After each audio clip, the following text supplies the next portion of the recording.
Swastiastu.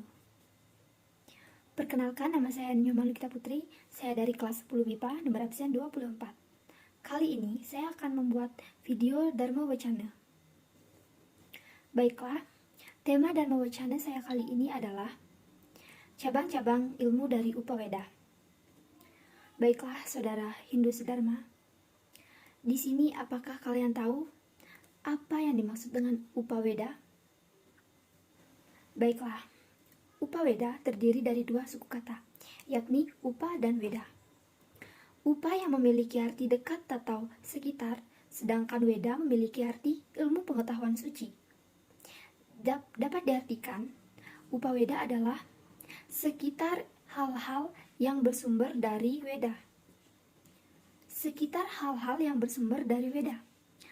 Hal-hal apa sajakah yang dimaksud? Contohnya, sloka, mantra, dan buku pengetahuan suci. Ada 5 cabang ilmu dari Upaweda. Yang pertama ada Itihasa, kedua ada Purana, ketiga ada Arthasastra, keempat ada Ayurveda, dan yang terakhir atau yang kelima ada Gandharva Weda. Nah, saudara Hindu Sedharma, apakah kalian tahu apa yang dimaksud dengan Itihasa?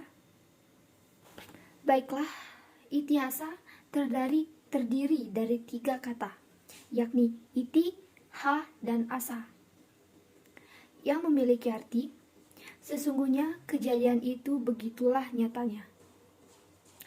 Itihasa merupakan kelompok kitab wira cerita atau epos cerita tentang kepahlawanan yang menceritakan tentang bagaimana sejarah kerajaan dan raja-raja pada waktu lampau. Alurnya pun berupa fantasi, roman, kewiraan, dan mitologi, sehingga dijadikan sebagai karya sastra spiritual. Ada dua jenis cerita yang tergolong dalam Itihasa, yakni cerita Ramayana dan cerita Mahabharata. Baiklah, saudara Hindu semua, kalian pasti pernah mendengar atau menonton kisah Ramayana. Tidak asing lagi bukan saat mendengar kata Ramayana? Nah, Ramayana adalah sebuah epos cerita yang menceritakan riwayat perjalanan Rama dalam kehidupannya di dunia sebagai awatara Wisnu. Kitab Rama sendiri adalah hasil karya dari Resi Walmiki. Dan menurut penelitian, Kitab Ramayana terdiri dari 24.000 stanza dan dibagi menjadi 7 bagian. Bagian tersebut disebut dengan kanda atau 7 kanda. Nah, cerita Rama ini sangat asik untuk dibaca, asik dan menarik. Karena ceritanya disusun dengan sistematis dan isinya pun berisi arti yang sangat dalam. Dengan demikian, Ramayana menjadi sebuah adikavya dan Maharesi Walmiki diberi gelar sebagai Adikavi. Baiklah, saudara Hindu Sedharma. Menurut penelitian, Ramayana adalah dinyatakan sebagai sastra tertua di Indonesia.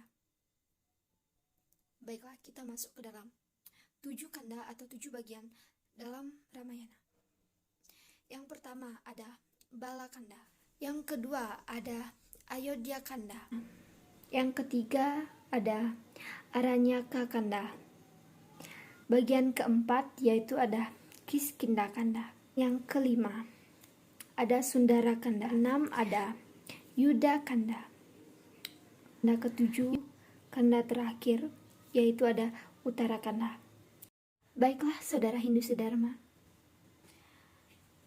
sekarang kita akan membahas tentang Mahabharata. Tentu tidak asing lagi bagi kalian yang suka menonton atau pernah mendengar cerita Mahabharata. Iya, benar sekali. Mahabharata menceritakan tentang perselisihan atau perang antar saudara antara pihak Kurawa dan pihak Pandawa. Kitab Mahabharata sendiri ditulis oleh Empu Vyasa. Kitab ini terdiri atas Astadasa Parwa atau 18 parwa atau 18 bagian, atau jilid dan digubah dalam bentuk syair sebanyak 100.000 sloka. Baiklah, Adi Parwa, bagian pertama dalam cerita Mahabharata. Ada bagian kedua Sabha Parwa, bagian nomor 3 Wana Parwa. Baiklah semuanya, sekarang kita masuk ke dalam Wirata Parwa. Kelima ada Widyoga Parwa. Yang keenam ada Bhisma Parwa. Yang ketujuh ada Drona Parwa. Ada Karna Parwa. Ada Kalya Parwa. 10 yaitu Sauntika Parwa. 11 ada Stri Parwa. Yang ke-12 ada Santi Parwa. 13 ada Anusasana Parwa. Aswamedika Parwa.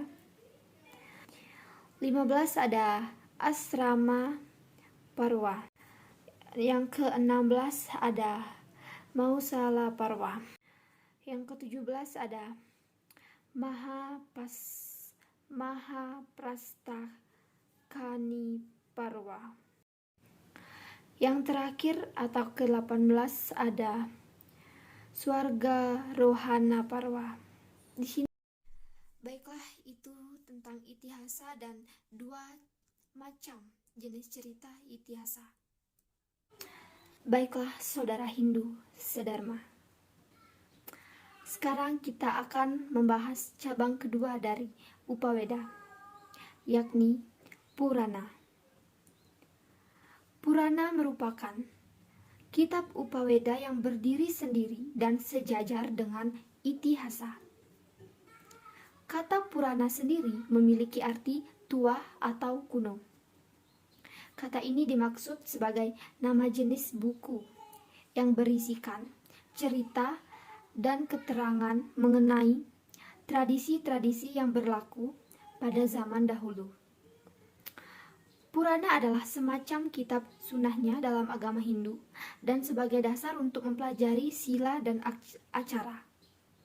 Baiklah, ada pula pokok-pokok isi dari Purana.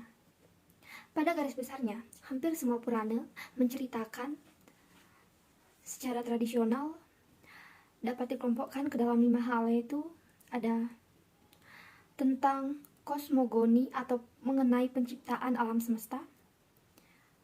2. B. Ada hari kiamat atau pralaya. 3. Tentang silsilah raja-raja atau dinasti raja-raja Hindu yang terkenal.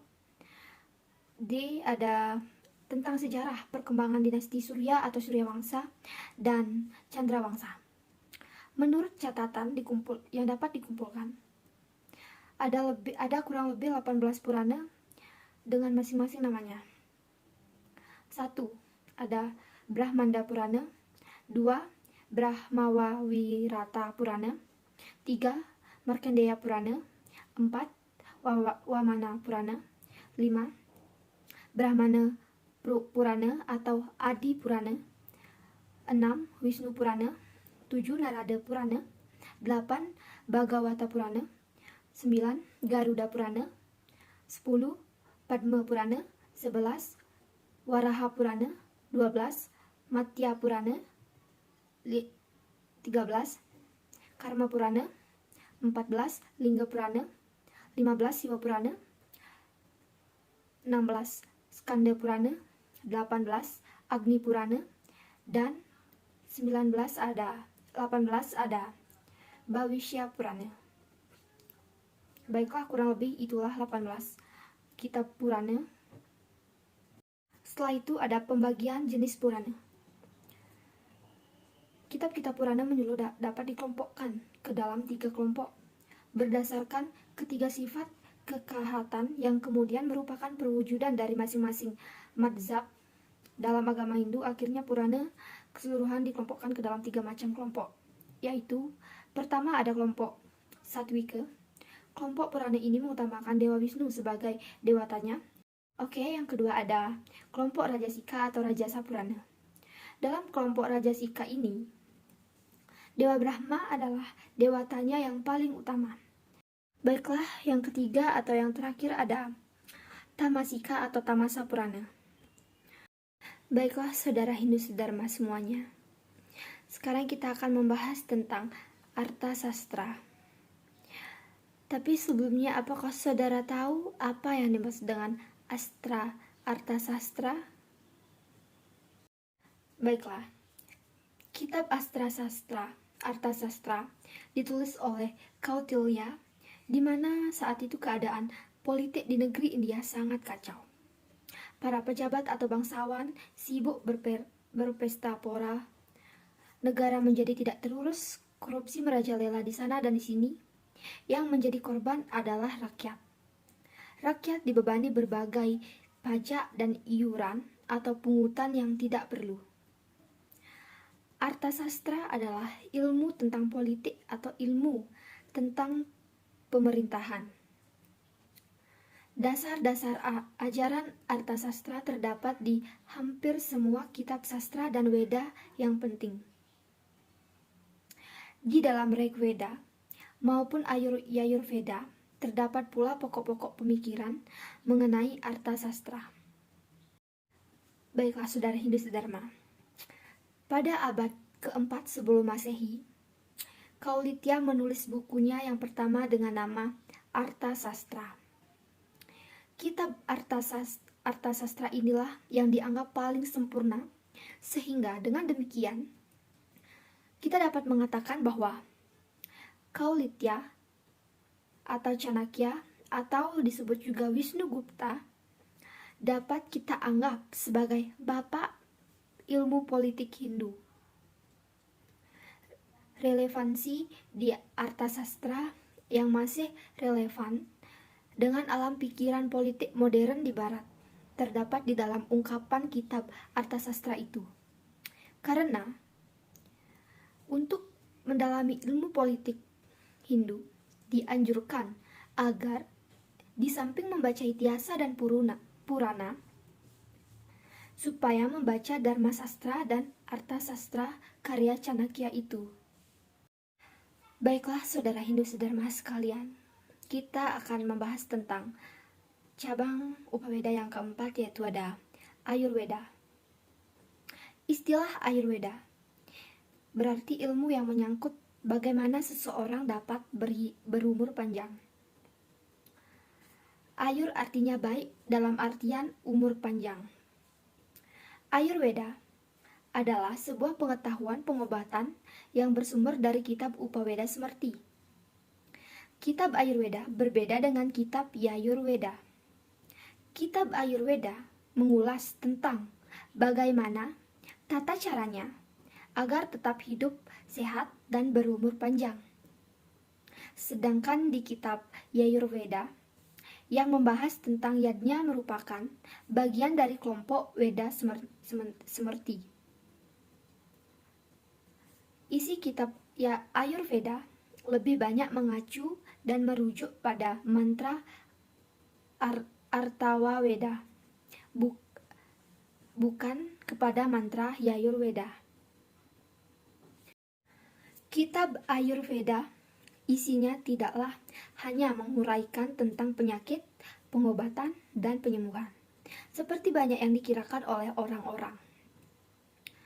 Ulasannya tentu jauh lebih luas dari itu.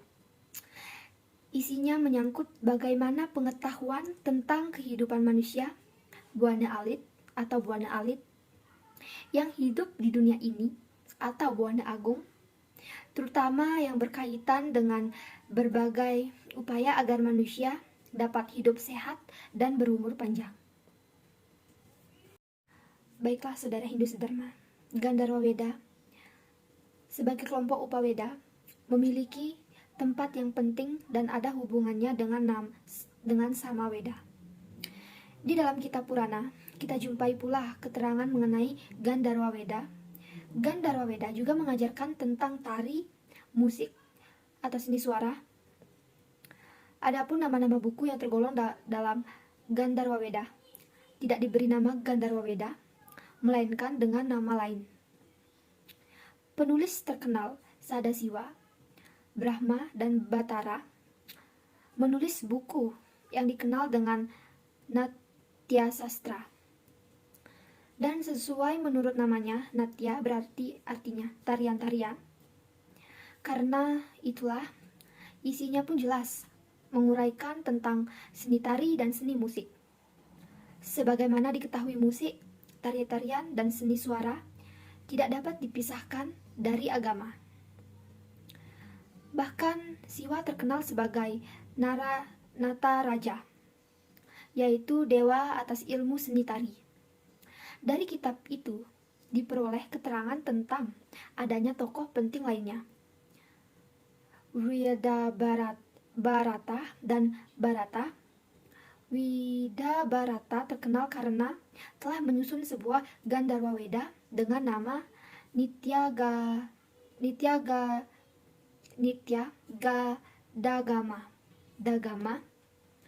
Dagama atau dengan nama lain Dua Dasa Sahari. Nitya Sastra itu sendiri juga dikenal dengan Sata Sahari.